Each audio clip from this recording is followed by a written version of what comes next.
एक गांव में एक मजदूर रहा करता था जिसका नाम हरिराम था। उसके परिवार में कोई नहीं था। वह दिन भर अकेले मेहनत में लगा रहता था। दिल का बहुत ही दयालु और कर्मों का भी बहुत अच्छा था। मजदूर था इसलिए उसे उसका भोजन उसे मजदूरी के बाद ही मिलता था। आगे पीछे कोई न था, इसलिए वो इस आजीविका से संतुष्ट था।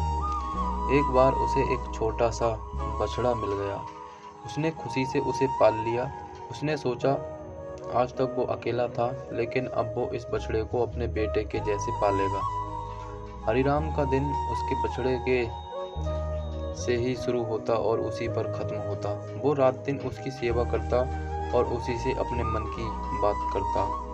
कुछ समय बाद बछड़ा बैल बन गया। उसकी जो सेवा हरिराम ने की थी, उससे वह बहुत ही सुंदर और बलशाली बन गया था। गांव के सभी लोग हरिराम के बैल की ही बातें किया करते थे। किसानों के गांव में बैल की भरमार थी, पर हरिराम का बैल उन सबसे अलग था। दूर दूर से लोग उसे देखने आते थे। हर कोई हरिराम के बैल के बारे में ही बातें कर रहा था। हरिराम भी अपने बैल से एक बेटे की ही तरह प्यार करता था। भले ही खुद भूखा सो जाए, लेकिन उसे हमेशा भरपेट खिलाता था। एक दिन हरिराम के स्वप्न में शिव का नंदी बैल आया।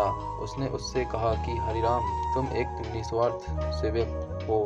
तुमने खुद की तकलीफ को छोड़कर अपने बैल की सेवा की है, इसलिए मैं तुम्हारे बैल को बोलने की शक्ति दे रहा हूँ। इतना सुनते ही हरिराम जाग गया और अपने बैल के पास गया।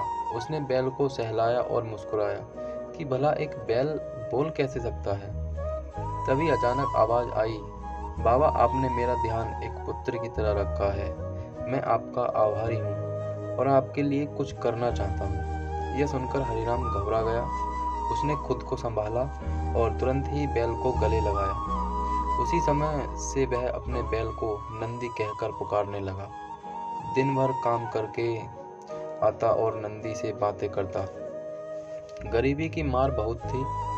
नंदी को तो हरिराम भरपेट देता था, लेकिन खुद भूखा सो जाता था। यह बात नंदी को अच्छी नहीं लगी। उसने हरिराम से कहा कि वो नगर के सेठ से पास जाए और शर्त रखे कि उसका बैल नंदी 100 गाड़ी खींच सकता है, और शर्त के रूप में सेठ से 1000 मोहरे ले लेना। हरिराम ने कहा, नंदी, तू पागल तो नहीं हो गया है? भला कोई बैल इतना भार वहन कर भी सकता है? मैं अपने जीवन से खुश हूँ, मुझे यह नहीं करना। लेकिन नंदी के बार बार आग्रह करने पर हरिराम को उसकी बात माननी पड़ी। एक दिन डरते डरते हरिराम सेठ दीनदयाल के घर पहुंचा। दीनदयाल ने उससे आने का कारण पूछा। तब हरिराम ने शर्त के बारे में कहा। सेठ जोर जोर से हंसने लगा और बोला, हरिराम, बैल के साथ रहकर क्या तुम्हारी मति भी बैल जैसी हो गई है? अगर शर्त हार गए तो 1000 मोहर के लिए तुम्हें अपनी झोंपड़ी तक बेचनी पड़ेगी। यह सुनकर हरिराम और अधिक डर गया, लेकिन मुंह से निकली बात ने पर मुकर नहीं सकता था। शर्त का दिन तय किया गया और सेठ दीनदयाल ने पूरे गांव में ढोल पिटवाकर इस प्रतियोगिता के बारे में गांव वालों को खबर दी और सभी को यह अद्भुत नज़ारा देखने बुलाया।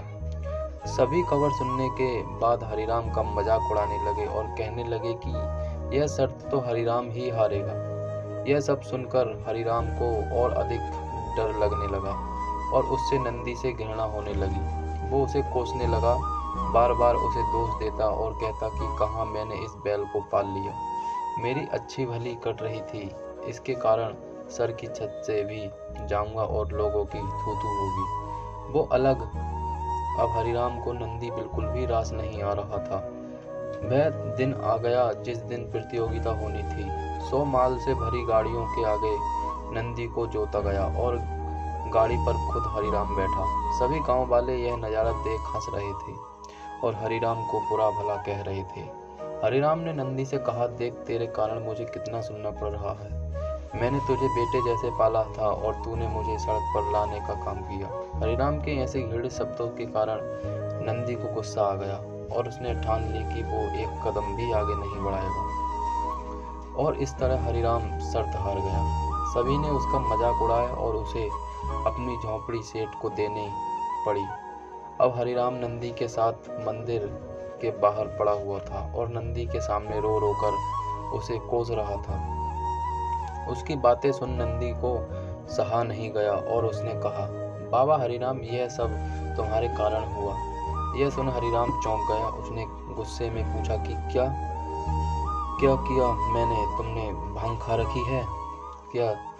नंदी ने कहा कि तुम्हारे बैल के बोल के कारण ही भगवान ने मुझे बोलने की शक्ति दी और मैंने तुम्हारे लिए यह सब करने की सोची, लेकिन तुम उल्टा मुझे ही कोसने लगे और मुझे बुरा भला कहने लगे। तब मैंने ठानी मैं तुम्हारे लिए कुछ नहीं करूँगा। लेकिन अब मैं तुमसे फिर से कहता हूँ कि मैं 100 गाड़ियाँ खींच सकता हूँ। तुम जाकर फिर से शर्त लगाओ और इस बार अपनी झोंपड़ी और 1000 मोहरे की शर्त लगाना।